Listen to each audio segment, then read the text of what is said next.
Michel de Nostradamus, 1555, 1. Con la Primera Guerra Mundial parece haber surgido en Europa un momento en que ocurren cosas que antes, a lo sumo, solo se habrían imaginado. Ya la guerra entre naciones civilizadas era considerada casi una vieja fábula, un absurdo semejante parecía cada vez menos posible en este mundo de la razón e internacionalmente organizado. Y lo que siguió a la guerra fue un verdadero pandemonium, revoluciones fantásticas en todas partes, cambios violentos del mapa, regresos políticos hacia prototipos medievales o incluso más antiguos, estados que fagocitaron a sus vecinos, superando ampliamente, en cuanto a totalitarismo, todos los experimentos teocráticos anteriores, persecuciones de cristianos y judíos, masacres masivas por motivos políticos, y, para acabar, una incursión piratesca emprendida a la ligera contra un pacífico pueblo en vía de desarrollo, la invasión de Abisinia por Italia. Wotan, obra de Konstantin Vasiliev, 1969. Cuando suceden estas cosas en grande, no debería uno maravillarse en absoluto si en una escala menor suceden también cosas extrañas en otras esferas.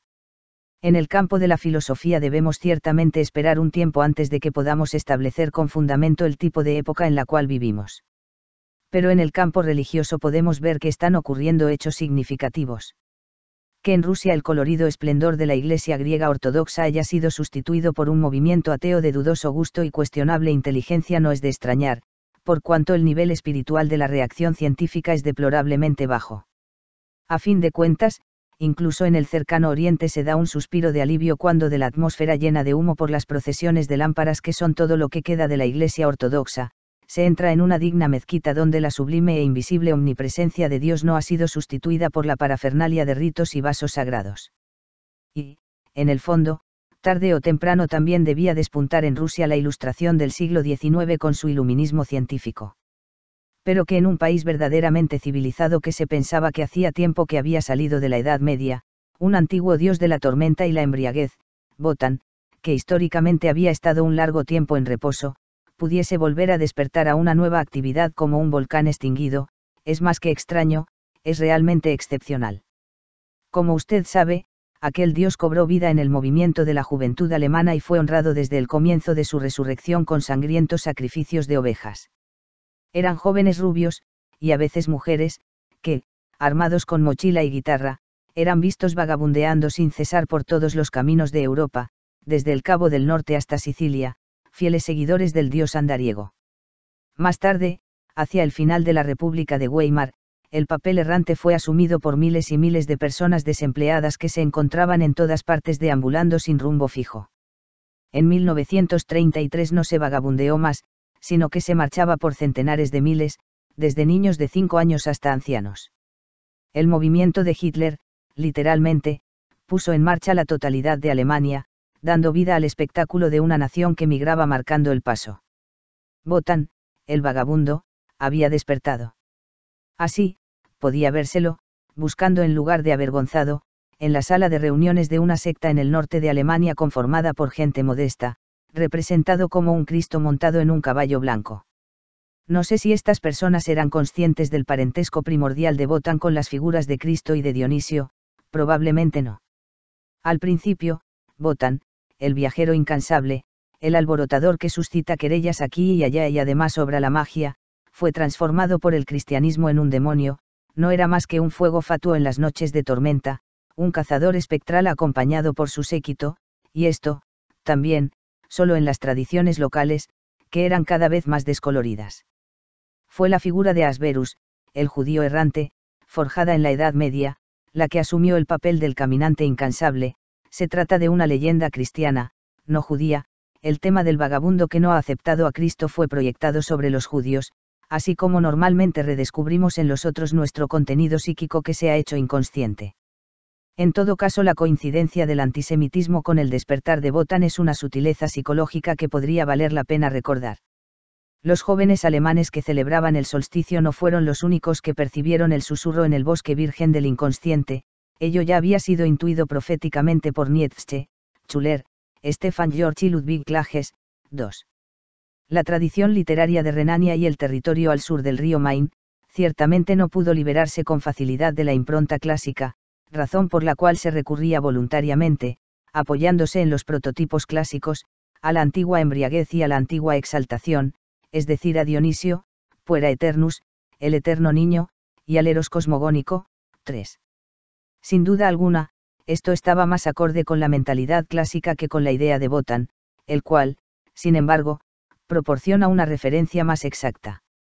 De hecho, es un dios del ímpetu y de la tormenta, una furia de pasión y ardor guerrero, y por lo demás, un poderoso mago y artista de la ilusión, versado en todos los secretos ocultos de la naturaleza.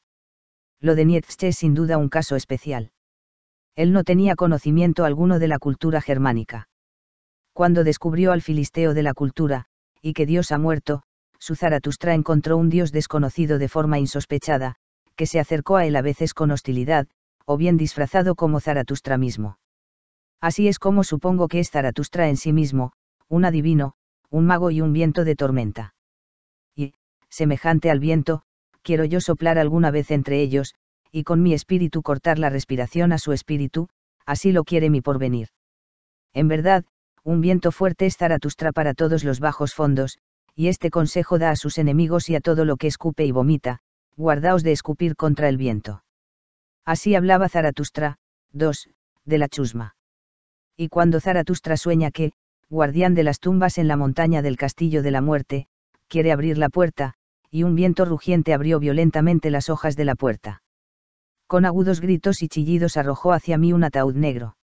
Y en medio del rugir, silbar y chirriar, el ataúd se hizo pedazos y escupió miles de carcajadas diferentes.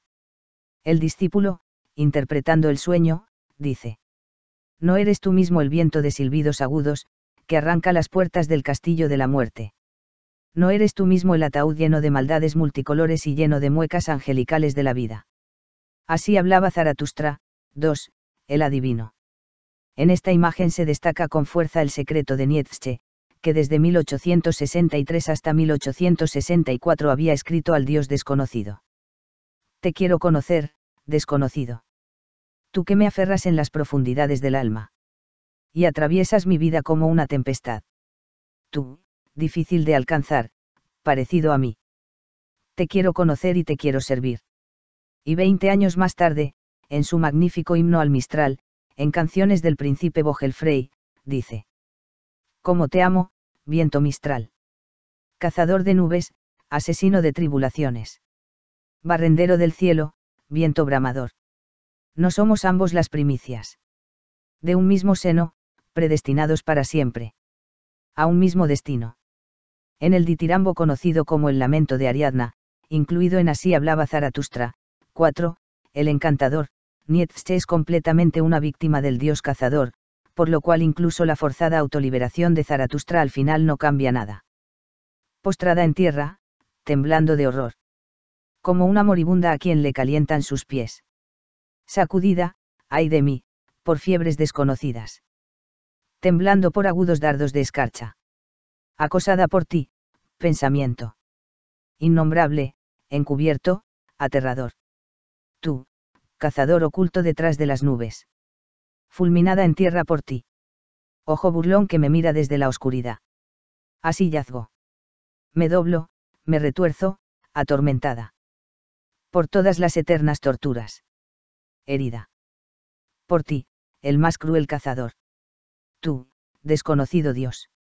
Esta sorprendente imagen del Dios cazador no es una mera figura retórica ditirámbica, sino que está basada en una experiencia vivida en Chulforta a los 15 años por Nietzsche y descrita por su hermana Elisabeth Foerster Nietzsche, en Der Verden de Nietzsche, Autobiografische Aufzeichnungen, 1924. Mientras vagaba de noche por un oscuro bosque, fue al principio sorprendido por un grito estridente que venía de un manicomio cercano, y luego encontró a un cazador de rasgos lúgubres y salvajes. En un valle rodeado de un matorral impenetrable el cazador puso un silbato entre sus dientes y emitió un agudo sonido, con lo cual Nietzsche perdió el conocimiento y se despertó en Forta. Había sido una pesadilla. Es significativo que el durmiente, que tenía la intención de ir a Eisleben, la ciudad de Lutero, hablara con el cazador si debiera en cambio ir a Teuschenthal, valle de los alemanes. Y es casi imposible no comprender el agudo silbido del dios de la tempestad en el bosque nocturno. Se debe realmente solo al hecho de que Nietzsche fuera filólogo clásico que el dios se haya estado llamando Dionisio y no Wotan, o se lo debemos a su decisivo encuentro con Wagner. En una extraña visión, Bruno Goethe lee el secreto de los acontecimientos que se producirían en Alemania, Reichsraum, Potsdam, 1919.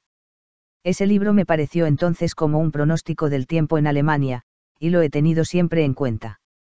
Allí intuye el contraste existente entre el reino de las ideas y el de la vida, detrás del Dios a la vez de la tempestad y de la secreta meditación, que desapareció cuando cayeron sus robles y que retornó cuando el Dios de los cristianos se reveló como demasiado débil para salvar a la cristiandad de la carnicería fratricida. Cuando el Santo Padre en Roma, privado de todo poder, solo podía quejarse ante Dios en favor de la Grex Segregatus, el rebaño disperso, el viejo cazador tuerto, en el borde del bosque germánico, se rió y ensilló a Sleipnir. Siempre estamos convencidos de que el mundo moderno es un mundo explicable racionalmente, basando nuestra opinión en factores económicos, políticos y psicológicos. Pero si pudiéramos olvidar por un momento que vivimos en el año del Señor 1936, y si dejásemos a un lado nuestra bien intencionada sensatez humana, demasiado humana, y se nos permitiera traspasar a Dios o a los dioses en lugar del hombre la responsabilidad de los acontecimientos contemporáneos, entonces Wotan serviría perfectamente al caso nuestro como una hipótesis natural. Incluso me atrevo a presentar la afirmación herética de que el viejo Wotan, con su carácter abismal e insondable, explica el nacionalsocialismo más que, en conjunto, los tres razonables factores mencionados. Aunque cada uno de ellos aclara un aspecto importante de las cosas que están sucediendo en Alemania, todavía más lo explica Wotan, y concretamente el fenómeno general mismo, que permanece extraño e incomprensible para quien no sea alemán, incluso después de la más profunda reflexión. Tal vez podemos designar este fenómeno general como Ergriffenheit, que es la posibilidad de ser ocupado, de ser poseído. Este término implica tanto un Ergriffener, un capturado, un poseído, como también un Ergreifer, el que se apodera, que posee. Siendo Wotan uno que se apodera, lo que significa que posee a los hombres, si no se quiere derechamente divinizar a Hitler, lo que realmente de alguna manera ya ha ocurrido, solo queda Wotan como única explicación. Es cierto que él comparte con su primo Dionisio esta característica, pero parece que la influencia de este se ejercía principalmente sobre el género femenino. Se puede decir que las ménades de Dionisio constituían una tropa de asalto, Sturmabteilung, femenina, y de acuerdo con la historia mitológica, eran bastante peligrosas. Wotan se limita a los furibundos berserker, que fueron empleados como guardaespaldas por los míticos reyes, vikingos. Para un espíritu todavía infantil que considera a los dioses como realidades metafísicas realmente existentes o bien como invenciones jocosas o supersticiosas, el mencionado paralelismo entre Wotan Redivivus y la tormenta sociopolítica y psíquica que sacude a Alemania hoy en día, podría tener al menos el valor de una alegoría. Pero como los dioses son claramente personificaciones de las fuerzas psíquicas, afirmar su existencia metapsíquica es una presunción del intelecto tanto como la hipótesis de que fueron inventados. Las fuerzas psíquicas desde luego no tienen nada que ver con la conciencia, como nos gusta jugar con la idea de que la conciencia y la psique son lo mismo, la nuestra no es más que una presunción intelectual. Nuestra obsesión para explicarlo todo racionalmente encuentra obviamente su raíz en el temor metafísico, porque el racionalismo y la metafísica han sido siempre hermanos hostiles. Las fuerzas psíquicas tienen más que ver con el reino de lo inconsciente, por eso todo lo que de improviso se le manifiesta al hombre saliendo de aquella región oscura es considerado o como proveniente de fuera, y por lo tanto real, o como una alucinación, y por ello no real. Pero la posibilidad de que existan cosas reales que no provienen desde el exterior hasta ahora a duras penas se ha insinuado en la mente del hombre de nuestro tiempo. Se puede, en efecto, para una mayor claridad y para escapar de los prejuicios, prescindir del nombre y del concepto de Wotan e indicar lo mismo como furor teutonicus, haciendo eso, sin embargo, todavía se viene a decir lo mismo, y no tan bien, ya que el furor en este caso es una simple psicologización de Wotan y no significa nada más que el hecho de que la gente alemana está en un estado de furia. Con esto falta una característica valiosa de todo el fenómeno, a saber, el aspecto dramático del Ergreifer, de aquel que aferra, y del Ergriffener, aquel que ha sido tomado, poseído por aquel. Pero lo que más llama la atención en el fenómeno alemán es propiamente el hecho de que un hombre evidentemente poseído, posea a la nación entera hasta el punto que todo se pone en movimiento, comienza a avanzar e inevitablemente a deslizarse peligrosamente. Wotan me parece que como hipótesis da en el blanco. Él estaba, al parecer, solo durmiendo en el monte Kifuser, hasta que los cuervos le anunciaron la frescura matutina. Wotan es una característica básica de la psique alemana, un factor psíquico de naturaleza irracional, un ciclón que arrasa y nivela la zona de alta presión cultural. Parece que los seguidores de Wotan, a pesar de toda su extravagancia, se han visto más certeros que los adoradores de la razón. Wotan, y esto evidentemente fue olvidado por completo, es un dato germánico de primera importancia, la expresión más genuina y la personificación no superada de una característica fundamental, particular del pueblo alemán. Houston Stewart Chamberlain es un síntoma que hace sospechar que en otros lugares pueden existir dioses clandestinos que están durmiendo. La raza germánica, vulgo aria, la esencia nacional germánica, la sangre y el suelo, los cantos Bagalabeia, la cabalgata de las valquirias, Jesús transformado en un héroe rubio de ojos azules, la madre griega de San Pablo, el diablo como un alberich, 4, internacional de aspecto judío y masónico, la nórdica aurora borealis como signo de civilización, la inferioridad de las razas del Mediterráneo. Este es el escenario indispensable en el cual, en el fondo, todo tiene el mismo significado, la posibilidad de que los alemanes hayan sido tomados, poseídos por un dios, por lo cual su casa está llena de un viento salvaje. Eso fue poco después de la llegada de Hitler al poder. Si no me equivoco, se publicó una caricatura que representa a un airado berserker liberándose a sí mismo de las cadenas. En Alemania se ha desatado un huracán, mientras nosotros todavía creemos que hace buen tiempo. Aquí, en Suiza, a veces al sur, a veces al norte, se levanta un soplo de viento, a veces un poco sospechoso, a veces inofensivo y tan idealista que nadie se da cuenta. No despierten a los perros que duermen, aquí entre nosotros con esta sabiduría reconfortante las cosas avanzan bien. Se ha criticado a los suizos por tener una clara aversión a constituirse ellos mismos como problema. Debo contestar a eso, los suizos son capaces de preocuparse, pero no lo dicen por ninguna razón, incluso si una corriente de aire se hace sentir aquí o allá. Así pagamos nuestro tributo en una época de tempestad de ímpetu, Sturm und Drang, alemán, en silencio, y así nos sentimos mucho mejor. Los alemanes tienen una oportunidad histórica tal vez única para aprender, penetrando en lo más íntimo de su corazón, que justamente de aquellos peligros del alma el cristianismo quería salvar a la humanidad. Alemania es una tierra de catástrofes espirituales, donde determinadas fuerzas naturales tan solo aparentemente hacen las paces con la razón dominadora del mundo. El rival de la razón es un viento que desde la vastedad primitiva de Asia sopla hacia Europa a través de un amplio frente que se extiende desde Tracia a Alemania, ya sea dispersando, como hojas secas, los pueblos uno tras otro, o bien inspirando pensamientos que sacuden al mundo hasta sus cimientos. Es un Dionisio elemental que infringe el orden apolíneo. El suscitador del huracán se llama Wotan. Para poder realizar un examen más atento de su carácter debemos no tan solo reconocer sus acciones en medio de la agitación histórica y de los trastornos políticos, sino que también necesitamos las interpretaciones mitológicas, que aunque no explicaron las cosas en términos humanos y según las limitadas posibilidades humanas, sí encontraron los motivos más profundos en la psique y en su potencia autónoma. La más antigua intuición humana siempre ha deificado poderes similares, caracterizándolos ampliamente y con gran cuidado por medio de mitos, de acuerdo con sus peculiaridades.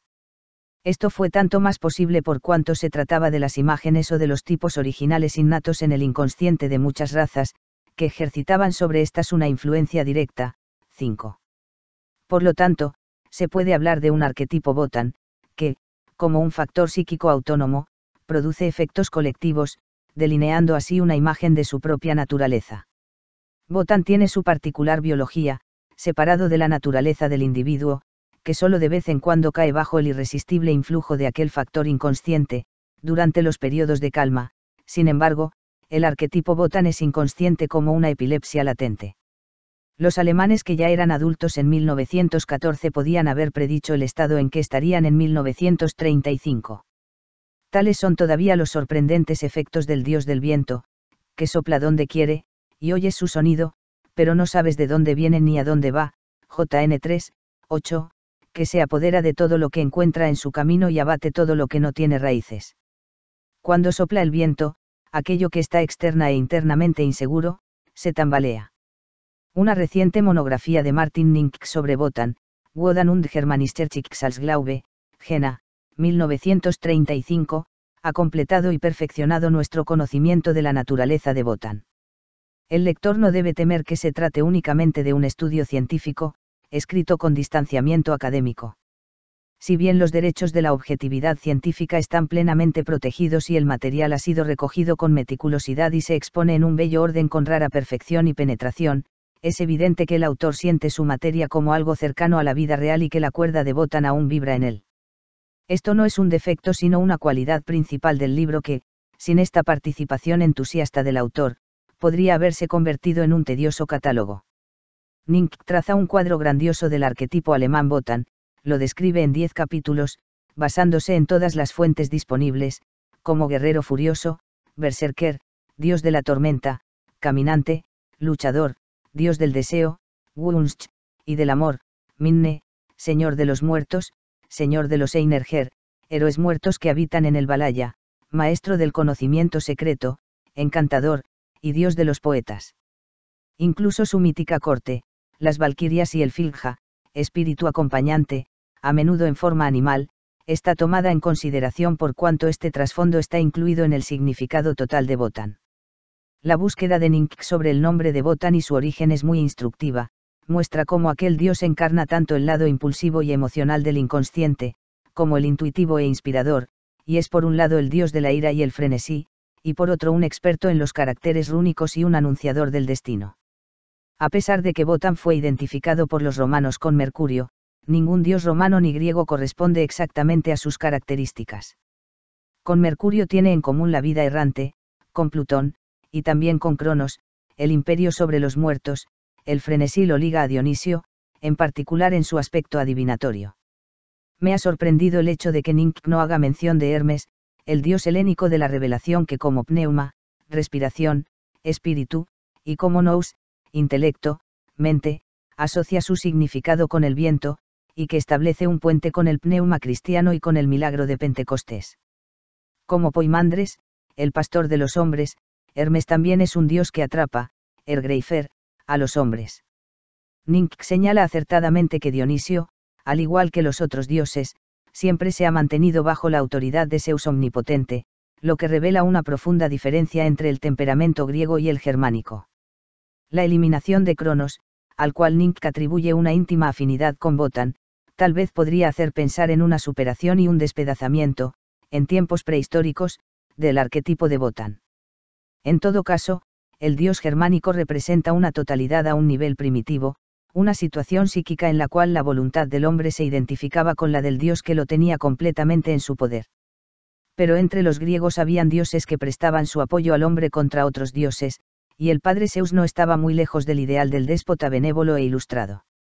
Wotan no dio signos de envejecimiento, él simplemente desapareció, a su manera, cuando los tiempos le fueron contrarios, y permaneció invisible durante más de un milenio, actuando de forma anónima e indirecta. Los arquetipos se parecen a los lechos de ríos abandonados por el agua, que pueden retornar a su nivel en un momento más o menos lejano, son como los antiguos ríos en los cuales las aguas de la vida han fluido durante mucho tiempo, y han cavado un profundo canal para ellas, cuanto más han fluido en la misma dirección tanto más es probable que temprano o tarde retornen a su lecho. Si en la sociedad humana, y especialmente al interior del Estado, la vida de los individuos está regulada como por un canal, la vida de las naciones es como la corriente de un río impetuoso que nadie domina, o que, sin embargo, nunca puede dominar un hombre, sino uno que siempre ha sido más fuerte que los hombres. La sociedad de las naciones, que debería haber sido investida de una autoridad supranacional, es según algunos todavía un niño necesitado de protección y asistencia, mientras que otros la tienen por un aborto. Así, la vida de las naciones transcurre sin un freno, sin guía, inconsciente, como una roca que se precipita por una pendiente y se va estrellando, deteniéndose solo frente a un obstáculo insuperable.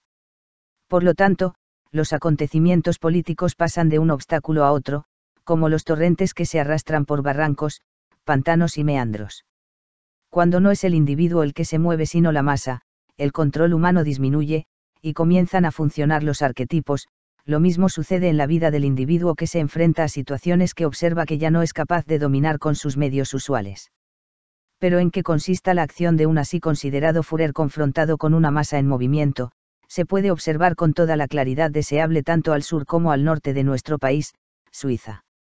El arquetipo dominante no permanece siempre el mismo, como lo demuestra, por ejemplo, el hecho de que se han impuesto limitaciones a la duración del esperado reinado de la paz, el reino, Reich, milenario. El arquetipo mediterráneo del padre que pone orden, buen gobernante, incluso benévolo, ha sido remecido del modo más grave en toda la parte septentrional de Europa, da testimonio de esto la suerte actual de las iglesias cristianas. El fascismo en Italia y los acontecimientos de España muestran que el desastre en el sur ha llegado mucho más lejos de lo que se esperaba. La misma Iglesia Católica ya no puede permitirse el lujo de tomar medidas de fuerza. El Dios nacional ha atacado al cristianismo en un amplio frente, sea que en Rusia se llame ciencia y técnica, en Italia Duce y en Alemania fe alemana o cristianismo alemán o Estado. Los Deutsche Christen, cristianos alemanes, 6, son una contradictio in adjecto, contradicción en los términos, y harían mucho mejor en unirse al Deutsche Glaubensbewegung, movimiento alemán de la fe, de Auer, 7, es decir, al campo de aquellas personas bien intencionadas y de bien que por una parte reconocen honestamente su Ergriffenheit, 8, y por otra se dan mucho trabajo para revestirla con una indumentaria conciliatoria históricamente válida que la haga aparecer menos atemorizante. Esto abre así perspectivas reconfortantes sobre grandes figuras que pertenecen, por ejemplo, a la mística alemana, como Meister Eckhart, que era un alemán y también un Ergriffen, poseído. Esto evita la pregunta embarazosa, entonces ¿quién es el Ergreifer, aquel que captura? Él siempre ha sido Dios. Pero cuanto más Auer, moviéndose desde el amplio círculo indogermánico, se restringe a lo nórdico y especialmente a lo Seda, y cuanto más se convierte esta fe en alemana como expresión de la Ergriffenheit, tanto más se hace evidente que el Dios alemán es el Dios de los alemanes. No se puede leer sin emoción el libro de Auer, Deutsche Gottschau, Grundzüge eines deutschen Glaubens, Stuttgart, 1934, si se lo considera como un intento trágico y verdaderamente heroico de un estudioso a conciencia que, sin saber de qué manera le sucedió, fue llamado y poseído, en cuanto perteneciente al pueblo alemán, por la voz inaudible del Ergreifer, e intentó con todo su saber y su capacidad construir un puente entre la oscura fuerza vital y el mundo luminoso de las ideas y de las figuras históricas. Pero ¿qué significan todas las bellezas del pasado y de una humanidad completamente diferente ante el encuentro, nunca antes experimentado por el hombre de hoy, con un Dios tribal viviente e insondable? Ellas son arrastradas como hojas secas por el vórtice del viento impetuoso, y las aliteraciones rítmicas de los Edda están inextricablemente insinuadas en los textos místicos cristianos, la poesía alemana y la sabiduría de los Upanishads. Auer mismo se encuentra absorbido, Ergriffen, por la presentida profundidad de las palabras alemanas primigenias en una medida de la que por cierto no había estado consciente antes. No es culpa ni del indólogo Auer ni del Edda, ya que ambos existían desde hace mucho tiempo, sino del Kairos las actuales circunstancias temporales, la época que, de hecho, en un examen más detenido, resulta además llamarse Wotan. Yo aconsejaría por lo tanto al movimiento alemán de la fe no ser más tan escrupuloso. Las personas inteligentes no lo confundirán con los brutales seguidores de Wotan que se limitan a simular una fe. En el movimiento de la fe germana hay gente suficientemente inteligente no solo para creer sino para saber que el Dios de los germanos es Wotan y no el Dios universal de los cristianos. Ello no es un deshonor sino un trágico suceso. Siempre ha sido peligroso caer en las manos de Dios y de un Dios viviente. Como es sabido, Yahvé no es una excepción, y han existido un tiempo filisteos, edomitas, amoritas y otros que estaban fuera de la experiencia yavística y no la sufrían ciertamente sino como algo muy desagradable. La experiencia semítica de Dios, Alá, fue por mucho tiempo un asunto muy penoso para toda la cristiandad. Desde el exterior, juzgamos demasiado a los alemanes contemporáneos como agentes responsables. Tal vez sería más justo considerarlos como víctimas. Si usamos consecuentemente nuestro modo de ver, que reconocemos como muy peculiar, debiéramos concluir que Wotan no solo debe manifestar su carácter inquietante, dominador y tempestuoso, sino también su completamente diferente otra cara de su naturaleza, aquella estática y adivinatoria. Si esta conclusión se confirma, el nacionalsocialismo no tiene ciertamente la última palabra, cabría esperar, en cambio, en los años o décadas por venir, que surgieran del trasfondo cosas que todavía no podemos ni siquiera imaginar. El despertar de Wotan es una regresión y un retorno al pasado, el río, por causa de un atasco, ha debido interrumpir su transcurso por su antiguo lecho.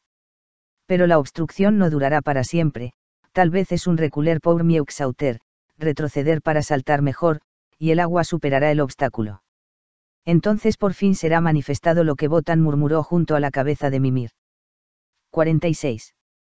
Los hijos de Mimir, espíritus del agua, se agitan, y la tierra, Meter, se incendia cuando suenan las notas del antiguo cuerno Ujayar, e Imdayu, el guardián de los dioses, sopla fuerte, levantando el cuerno. Odín habla con la cabeza de, el decapitado, Mimir. 47. El antiguo fresno Yggdrasil se estremece, gime el gran árbol, y el gigante, Fenrir, se desencadena. En temor se agitan quienes están en los caminos de él, el reino de la muerte, hasta que el hijo de Surtur, el lobo Fenrir, lo devore, a Odín. 48. ¿Qué sucede entre los ases? ¿Qué sucede entre los elfos? Todo en Jotunheim, el reino de los gigantes, resuena. Los dioses, Sir, están en consejo. Se lamentan los enanos, los amos de las murallas montañosas, ante las puertas de piedra. ¿Querrías saber más? 49. Ahora Gar maulla fuertemente delante de la gruta Nipa, entrada de él. Las cadenas se rompen y el lobo libre se escapa. Mucho yo sé, y más puedo ver del destino de los dioses, Ragnarok, los poderosos en combate. 50. Hrym, el líder de los gigantes, viene en su nave desde el este, y lleva su escudo por delante. Se retuerce la serpiente Hermundgand con furia de gigante y sacude las aguas. El águila, el gigante Raesvelg, grita y destroza los cuerpos. Naglfar, el barco de los gigantes, no tiene impedimento. 51. Ese barco viene desde el este, la gente de Muspel viene desde el mar, y Loki maneja el timón. Con el lobo, Fenrir, vienen los hijos de la locura, entre ellos va, Loki, el hermano de Bileist. 9. Notas. Centuria 3, Cuarteto Lxxbi. Después de Nietzsche, 1844-1900, siempre se ha insistido mucho en el lado dionisíaco de la vida en contraste con su opuesto apolíneo. A partir del nacimiento de la tragedia, 1872, la imaginación de los filósofos y de los poetas ha estado poseída por el lado oscuro, terrestre, femenino, de la vida, con su aspecto adivinatorio y orgiástico. Gradualmente, se ha venido considerando el irracionalismo como el ideal, como se ve por ejemplo a lo largo de toda la investigación de Alfred Schuller, muerto en 1923, sobre las religiones de misterios, y más particularmente en los escritos de Klages, 1872-1956, filósofo del irracionalismo. Para Klages, el logos y la conciencia destruyen la creatividad de la vida preconsciente. Con estos escritores asistimos al origen de un aumento gradual del rechazo de la realidad y la negación de la vida tal como es. Lo cual, a fin de cuentas, conduce al culto del éxtasis, que culmina con la disolución de la conciencia en la muerte, y esto, a sus ojos, tenía el valor de la victoria por sobre los límites materiales. Von Cosmogonischen Eros es el título de una de las principales obras de Klages, publicada por primera vez en 1922 en Jena. Es el enano de la barba gris, el guardián del tesoro de los Nibelungos, que Sigfrido ganó. Si lee lo que escribe Bruno Goethe in Deutsche Dichtung, Vita Nova Verlag, Lucerna 1935, por Poder 36 ISGG. Y 72 ISGG, sobre Odín, dios errante alemán. Fue un movimiento nacionalsocialista al interior de la Iglesia protestante, que trató de eliminar del cristianismo todo vestigio del Antiguo Testamento. Wilhelm Auer, primero misionero y luego profesor de sánscrito en la Universidad de Tubinga, fue el fundador y líder de la Deutsche Glaubensbewegung, el movimiento alemán de la fe. Trató de fijar una fe alemana, basada en textos y tradiciones de los países nórdicos y germánicos, por ejemplo los de Eckhart y de Goethe. El movimiento trató de combinar tendencias diversas y a menudo incompatibles, algunos de sus miembros aceptaban una forma expurgada de cristianismo, otros se oponían no solo al cristianismo en todas sus formas, sino a cualquier tipo de religión o divinidad. Uno de los artículos de la fe común, que el movimiento adoptó en 1934, era: el movimiento alemán de la fe tiene por objetivo el renacimiento religioso de la nación sobre la base hereditaria de la raza germánica. El espíritu del movimiento contrasta en cierto modo con la oración fúnebre que el consejero superior eclesiástico y pastor evangélico Dr. Langman, vestido con las botas y el uniforme de la SA, pronunció en el funeral del difunto Gustloff como viático para el viaje al Hades. Él señala al Valhalla como el hogar de los héroes Baldur y Siegfried que con su sacrificio cruento nutren la vida del pueblo alemán, como, entre otros, Cristo lo hizo. Esto es más o menos lo que dijo: empuje ese Dios a los pueblos de la tierra con el sonido de sus armas a través de la historia. Señor, bendice tú nuestra batalla. Amén. Así terminó el pastor, de acuerdo con el Neue Zürcher Zeitung, número 249, 1936, como una función en honor de Wotan fue sin duda muy estimulante y muy tolerante con los seguidores de Cristo. Está la Iglesia confesional inclinada hacia la misma tolerancia. Está pronta a predicar que Cristo ha derramado su sangre para la salvación de los hombres como, entre otros, lo han hecho Sigfrido, Baldur y Odín. En estos días estas se han convertido imprevistamente en las posibles preguntas grotescas. Palabra alemana que significa emoción, pero que tanto Auer como Jung la utilizaron para describir la experiencia religiosa original, un estado del ser profundamente conmovido o incluso poseído por lo sagrado o la realidad última.